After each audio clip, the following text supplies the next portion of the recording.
danna subscribe sannan sai ka danna ƙararrawa don samun shirye-shiryenmu da zarar mun ɗora.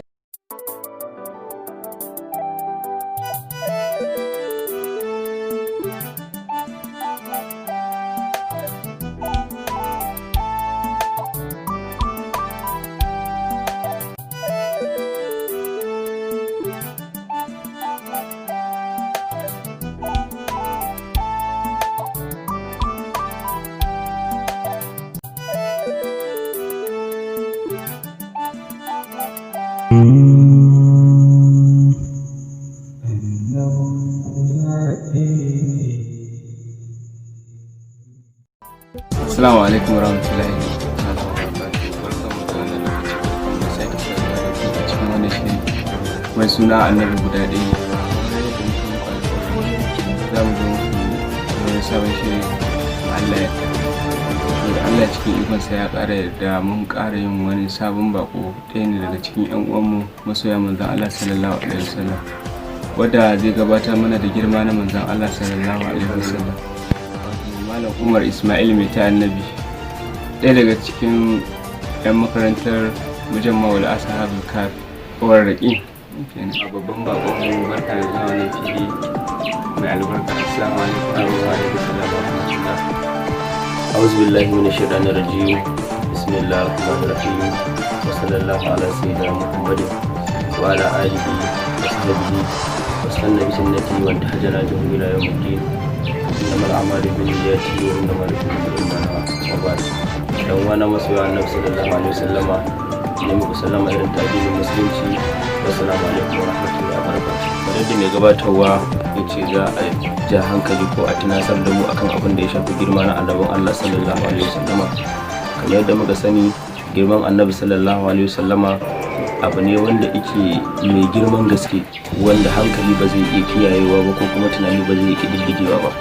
Amma ishara kadai muka yi duba da hadisin Annabi sallallahu alaihi wasallama, muka yi ishara da akawalu na salafus salih, muka yi duba da alqur'ani, ya ishe mu kadai mu fahimci da girman annabin Allah sallallahu alaihi wasallama yake.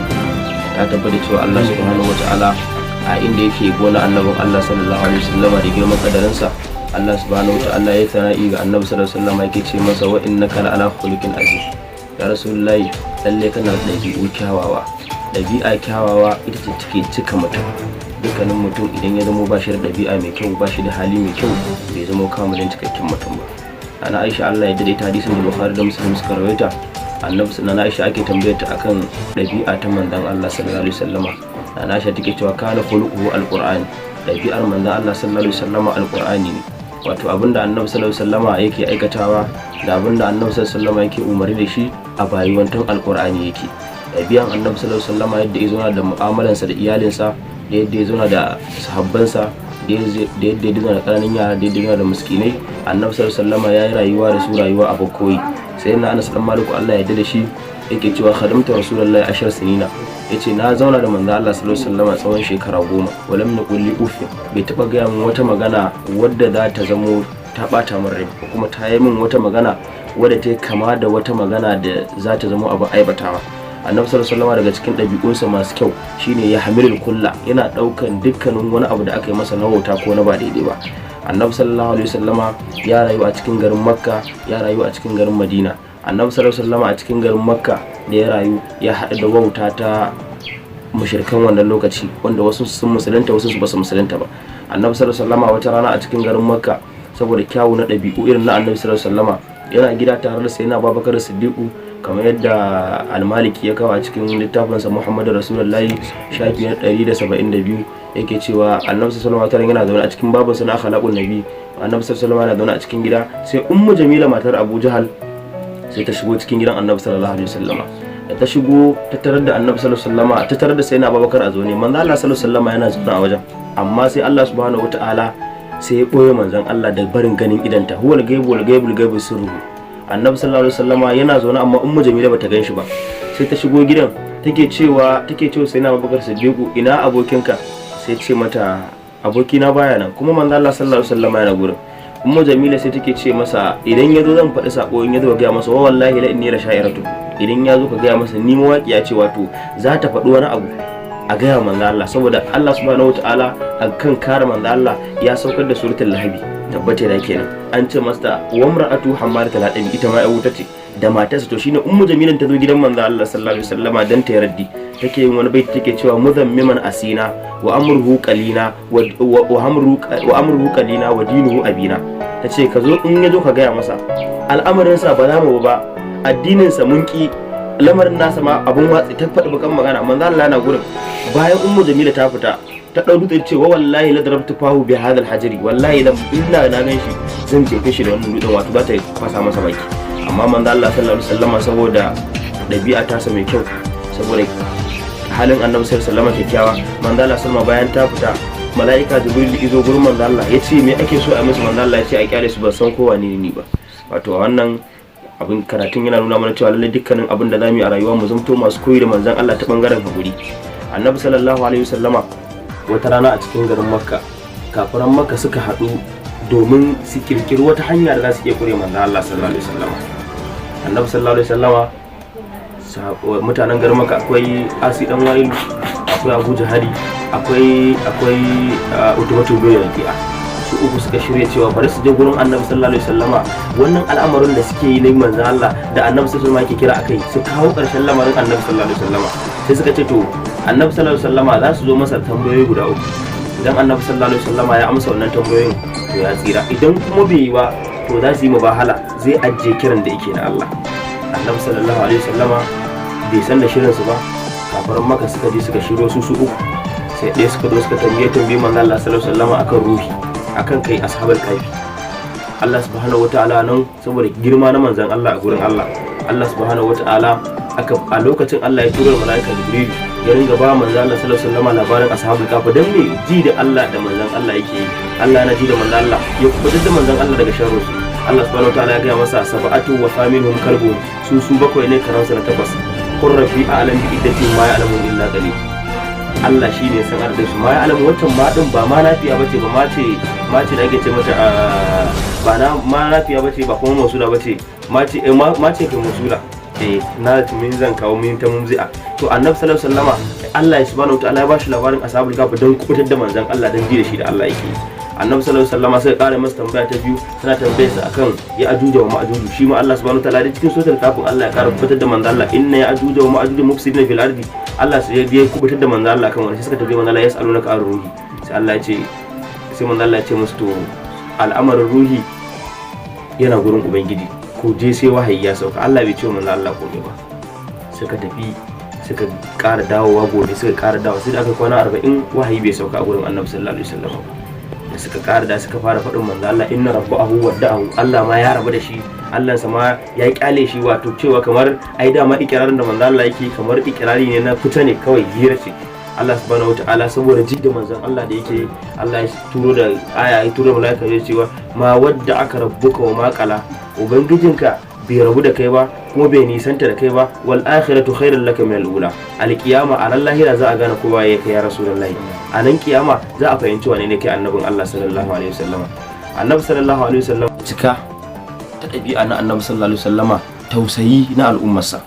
Wata rana annabin Allah sallallahu alaihi wasallama yana karatun alqur'ani, yana karanta suratul nuh, sai yake yana karanta ayar da Allah yake cewa a lafazi na annabi nuhu, wa qala nuhu rabbi la tazal al-ardi min al-kafirin dayyara.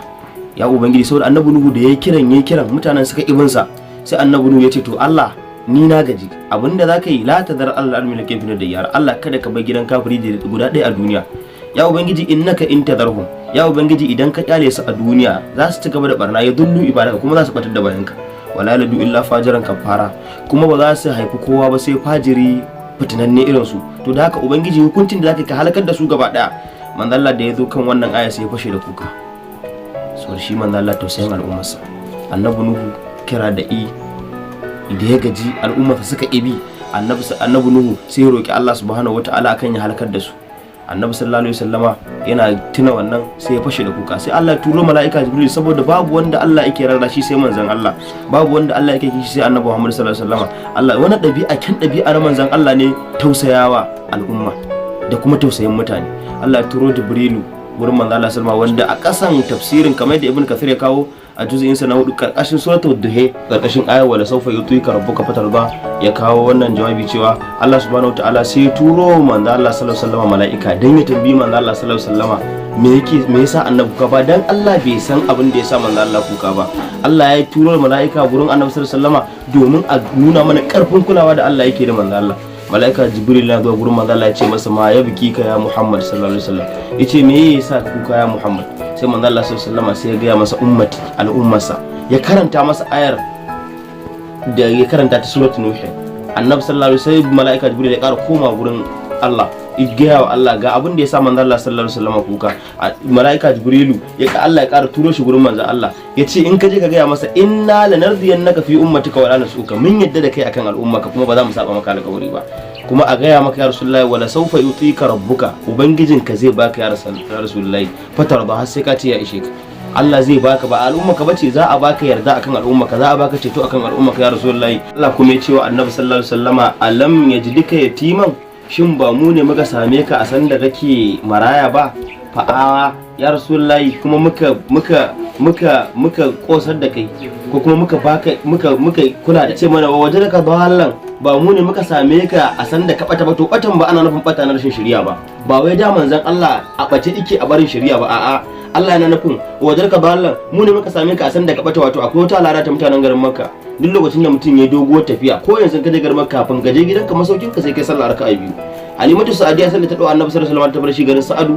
To ta tashi dawowa bayan waƙiyar da ta faru, mutanen garin Sa'adu sun fahimci lamarin manzo Allah, suka yi kokarin kashe shi ta dare manzo Allah sallallahu alaihi wasallam garin wurin mahaifansa. To sai ta ajiye akwai wani dutse a wajen Ka'aba, a nan a halka ta Ka'aba ana ce masa Jabal Abi Qubais. Sai ta ajiye manzo Allah sallallahu alaihi wasallam akan wannan dutsen, ta tafi kewaye Ka'aba za ta dawafi. Sai ka yi dawafi sannan zaka je ka shiga uzurinka. To tana dawo sai ta gaba ta ga manzon Allah gurin ba, kamar yadda shi Ibn Hisham ya kawo a cikin siransa. Da ta zo ta ga manzon Allah sai ta hankalinta ita shi, ta shiga cikin gari tana ya sanadidil quraish ya kaza, saratina tana kira manzo Allah sallallahu alaihi wasallam, bata ga garkuwanta ba. Aka fito ana neman manzo Allah, can sai aka je aka gano manzo Allah tsakankanin wasu dutsuna yana wasu tsuntsaye suru, ko kuma yana musu suru tsakanin daya ya dau haƙƙin daya. Shine Allah ya ce to wajen ka dalla, mu ne muka same ka a san da ka bata lokacin da Halimatu Sa'adiya ta zo, fa hada muka baka shirye-shirye da tsuntsaye guda 2. To anan kadai ya isa a gane cewa lamarin Annabi sallallahu alaihi wasallama Allah yana kula da manzon Allah. Kuma Annabi sallallahu alaihi wasallama mai kyakkyawan ɗabi'a ne. Kyakkyawan ɗabi'a sai ta sa ba ga mutane ba har rika tsuntsaye shiryawa yake. Annabi sallallahu alaihi wasallama yana shiryar da yara ƙananu, yana shiryar da manya da sallallahu alaihi wasallama da shauransu.